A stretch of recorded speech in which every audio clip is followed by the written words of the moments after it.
সময় নিয়ে ভেবে দেখো যে আমি যদি আমার যেটা প্রথম আমার আইডেন্টিটি সেইটাকে নিয়ে যদি আমি কথা না বললাম, তাহলে কি কাজ আমরা করে গেলাম নিজের দেশের মানুষ হয়ে, যেটা তোমাকে তোমার আসল জায়গা মানে তোমার রুট।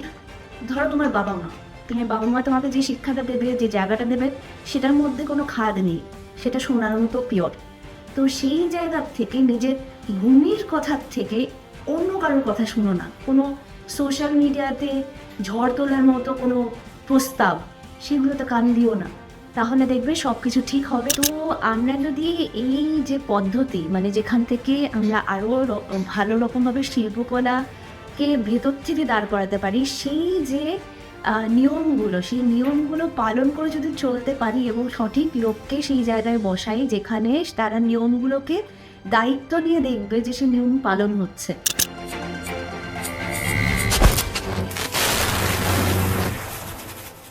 নমস্কার, আপনারা দেখছেন ট্রাভেল নিউজ আর আমি রাজীব। আজকের অতিথি আসছেন এবং তার কাছে প্রশ্ন, বাংলার সংস্কৃতি, বাংলার ফিল্ম ইন্ডাস্ট্রিজ কোন পথে চলছে আর নতুন সরকার আসার পর কি করা উচিত, কিভাবে এগোনো উচিত এবং আবার সেই পুরনো দিনের মতো পুরনো গৌরব কিভাবে ফিরে পাবে, এই প্রশ্নটা রাখছি। আসলে ফিল্ম ইন্ডাস্ট্রি তো একটা বিশাল বড় আর্ট ফর্ম এবং প্রত্যেকটা আর্ট ফর্ম ডিসিপ্লিনের ওপর বেস করে চলে। তো আমরা যদি এই যে পদ্ধতি মানে যেখান থেকে আমরা আরও ভালো রকমভাবে শিল্পকলাকে ভেতর থেকে দাঁড় করাতে পারি, সেই যে নিয়মগুলো, সেই নিয়মগুলো পালন করে যদি চলতে পারি এবং সঠিক লোককে সেই জায়গায় বসাই যেখানে তারা নিয়মগুলোকে দায়িত্ব নিয়ে দেখবে যে সে নিয়ম পালন হচ্ছে। শুধু তাই নয় যে আমরা কাঠামো, আমরা জানি যে ঠাকুর যখন তৈরি করা হয় তার কাঠামোর উপর সেই মাটিটাকে লাগানো হয়। তো সেইভাবে যদি আমরা দুর্গা দেবীর একটা কাঠামো তৈরি করতে চাই, তাহলে কিন্তু আমাদের ভেতরের যে জিনিসগুলো সেগুলোকে খুব স্ট্রং করতে হবে, খুব শক্তপোক্ত করতে হবে। সেই কারণে আমার মনে হয় একদম ঠিক সেই যেভাবে ঠাকুর নির্মাণ হয় ঠিক সেইভাবেই ভেতর থেকে শুরু করা উচিত কাজটা। এবং স্বর্ণদিন তো আসবেই। আমরা শিল্পীরা বলে থাকি যে আমরা দূরেরটা দেখতে পারি, যে কারণে শিল্পীদের এত আগে কাজ করতে বলা হয়, যে তারা যেহেতু দূরেরটা দেখতে পায়।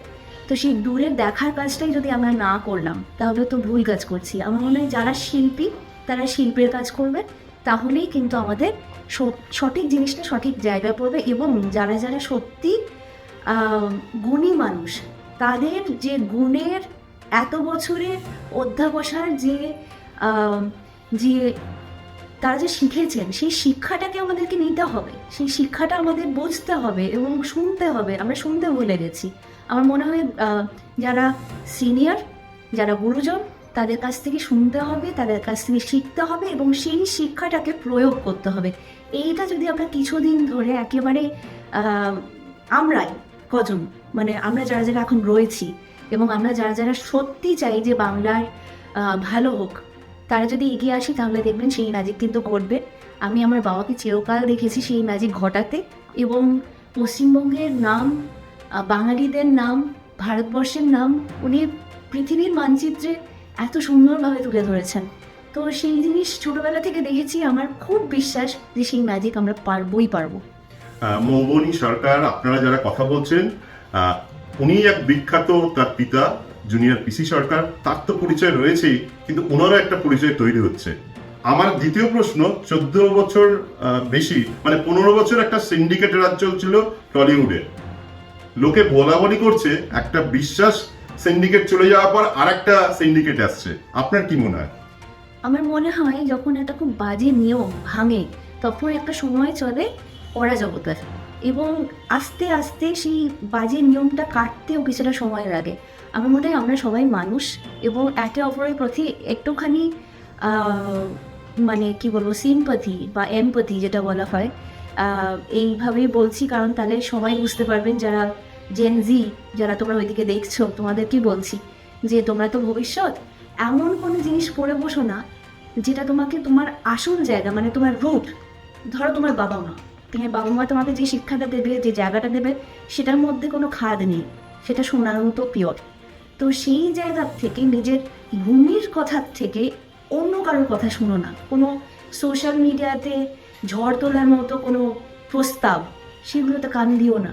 তাহলে দেখবে সব কিছু ঠিক হবে। এবং একটু সময় নিয়ে ভেবে দেখো যে আমি যদি আমার যেটা প্রথম আমার আইডেন্টিটি, সেইটাকে নিয়ে যদি আমি কথা না বললাম, তাহলে কি কাজ আমরা করে গেলাম নিজের দেশের মানুষ হয়ে। তো সেই জায়গাটা তো প্রথমেই ধরতে হয় যে আমি প্রথমে আমার দেশের মানুষ হয়ে কিছুটা কাজ করব। কারণ সত্যি আমি এখানেই খাচ্ছি, এখানেরই সব কিছু ইউজ করছি, একটা মিনিমাম, এটা হচ্ছে মিনিমাম দায়িত্ব। কারণ আমি যেটা করবো, যেমন তোমার বাবা মায়ের প্রতি তুমি নিশ্চয়ই চাইবে যে তাকে সেফগার্ড করতে, বিকজ তার জগৎটা সে পুরোটা ঢেলে তোমাকে তৈরি করেছে। তো সেই সময়টা যখন ফিরে আসবে তোমার জীবনে যে তুমিও কিছু করবে, সেইটা কিন্তু ফেরত দিতে হয়। আমরা যদি সেই জায়গাটা ভুলে যাই তাহলে আমরা ভুলে পড়বো। আর গতকাল রবীন্দ্র সদনে একটা অনুষ্ঠান হয়, যে পার্টি বামফ্রন্ট সরকার তাকে তাড়িয়ে দিয়েছিল, তারপরে তৃণমূল আসছিল, তাকে ঢুকতে দেয়নি। তো নতুন জিতে আসা ভারতীয় জনতা পার্টি তাকে নিয়ে এসছেন, সংবর্ধনা দিয়েছেন। আবার দেখা গেল স্টেজে জয় গোস্বামীকে যখন তুলছিলেন, নিজেই তাকে চোর চোর বলে এবং চটি চাটা বলে অপমান করে তাকে নামিয়ে দেওয়া হয়।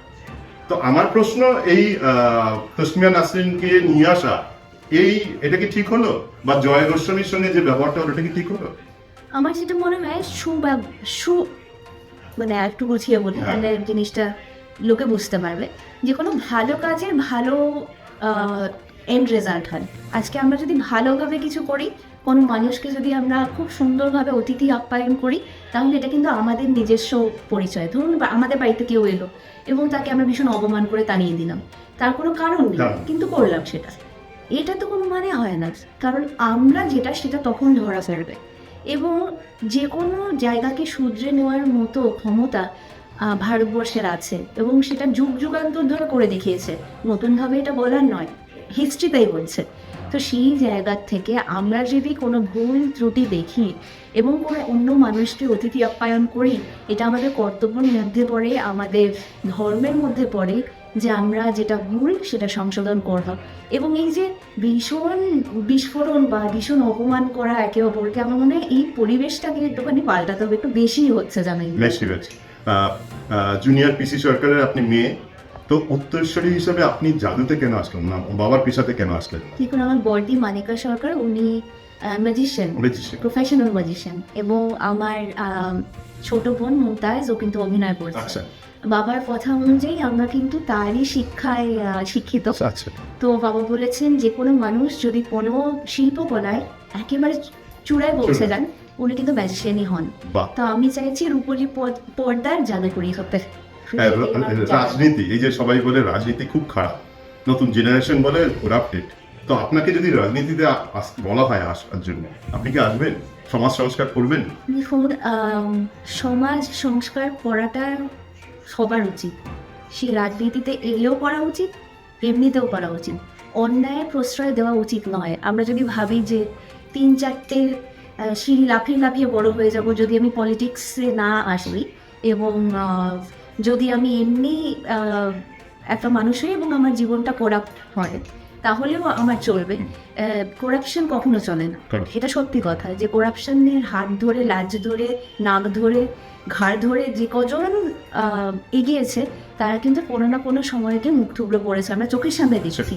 তো সেটাকেই আমরা নমুনা হিসেবে, শিক্ষা হিসেবে নিই যে করাপশনকে সায় দেওয়া নয়, নিজের মেরুদণ্ডের পেছনে দাঁড়ান। এবং সেইটাতে যদি পলিটিক্স থাকে, এবং পলিটিক্স যদি আমাদের দেশের ভালো কথা বলে, অনেক সময় এরকম হয় যে পলিটিক্সের মাধ্যমে অনেক বড় বড় কাজ করা যায়, যেটা হয়তো এমনি একজন সাধারণ মানুষের করা সম্ভব নয়।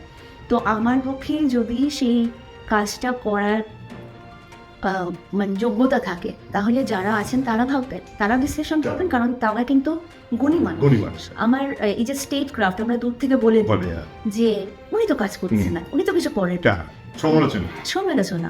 এই সমালোচনার ভেতরে যে কোনো আমাদের স্ট্যাটিস্টিক্স বা আমরা কি কোনো সেরকম পড়াশোনা করে কাজটা করেছি, তা তো নয়, আমরা তো কোনো রিসার্চ করিনি। তো এমনি বলাতে চলে না, কোনো কথার পেছনে, প্রত্যেকটা কথার পেছনে কিছুটা পড়াশোনা করে কথা বলা উচিত। তো সেই কারণে আমি এটাই চাইবো যে পলিটিক্স যদি পড়তে হয় তাহলে ডেফিনেটলি পড়বো, কেন না, আমাদের দেশে ভালো। শেষ প্রশ্ন, আপনি নতুন প্রজন্ম হিসাবে মাননীয় মুখ্যমন্ত্রী শুভেন্দু অধিকারী খুব কম সময় পেয়েছেন, ওনার কোন ভালো দিকটা কোনটা ভালো লেগেছে আর কোনটা খারাপ লেগেছে বা অথবা করা উচিত ছিল না? দেখুন, আমার শুভেন্দু যাদব ভীষণই ভালো লেগেছে প্রথম দিন থেকে। আমার মনে হচ্ছে যে এত ঝড় ঝাপটার মধ্যে উনি তো দুটো কনস্টিটিউয়েন্সির থেকে লড়ে দেখিয়ে দিয়েছেন। হ্যাঁ হ্যাঁ, নন্দীগ্রাম এবং উদয়ন। হ্যাঁ, এত হেভি ওয়েট একজন ক্যান্ডিডেট যাকে কেউ কিছু পয়েন্ট আউটই করতে পারছিল না এতদিন, লোক একটা আইবসের মধ্যে দিয়ে চলছে। একদম একদম। তো এই যে ধোঁয়াশা, এই যে একটা খারাপ প্রভাব, সেটাকে কাটিয়ে ওঠা যে মানুষরা করেছেন, তাকে তো ধন্যবাদ করতেই পারে। এবং শুভেন্দু দা যাতে অনেক ভালো কাজ করবেন ভারতবর্ষের হয়ে, আমি সেটাই চাইবো। পশ্চিমবঙ্গের হয়ে তো বটেই, বটে। ভারতবর্ষের হয়। এবং যাদের যাদের সাথে বা সঙ্গে মিলে উনি ভালো থাকবেন, আমার মনে হয় সেই রকম একটা ভেতর থেকে গ্রুপ তৈরি হোক। এবং শুধু তাই নয়, এইভাবেই যদি আমরা সত্যিকারের ব্যাপারটা, মানে যে ভালো কাজ করছে তার পাশে থাকবো সবাইকে। এটা কিন্তু সাধারণ মানুষের একটু বোঝা উচিত যে যে ভরকে দেওয়ার মতো কিছু কথার ব্যাপারে বলছেন। একটা মানুষ যখন ভালো করতে যায় তখন কিন্তু অনেক বাধা তার পথে আসে, তো সেই বাধাগুলোকে অতিক্রম করেছে মানুষটা এগিয়ে যায়। তাকে তো আমার মনে হয় যে হি ডিজার্ভস দ্য সিট।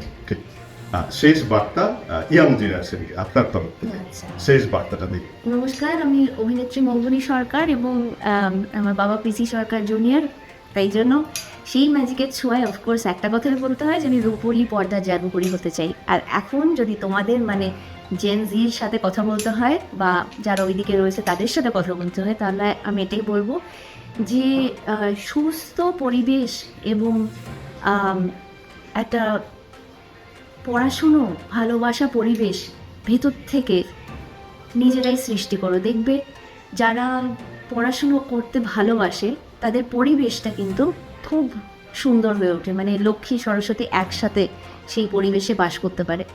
তো সেই রকম হও, রেসপেক্টফুল হও এবং যেটা করলে তোমাদের নিজেদের কর্মক্ষেত্রে তোমরা এগোতে পারবে। নতুন বিজনেস করো, নতুনভাবে শিল্পকলাকে এগিয়ে নিয়ে যাও এবং নিজের রুটস, মানে তোমার যেটা সংস্কৃতি বা কালচার বা তোমার যে ভেতরের যে শক্তিটা, সেটাকে ক্ষয় করতে দিও না। বাইরে থেকে যাই বলুক না কেন, একবার নিজের বুদ্ধিটা দিয়ে মেপে দেখো যে নিজে যে ডালে বসেছি সেই ডালটাকে কাটলে আমি কত দূর যেতে পারবো।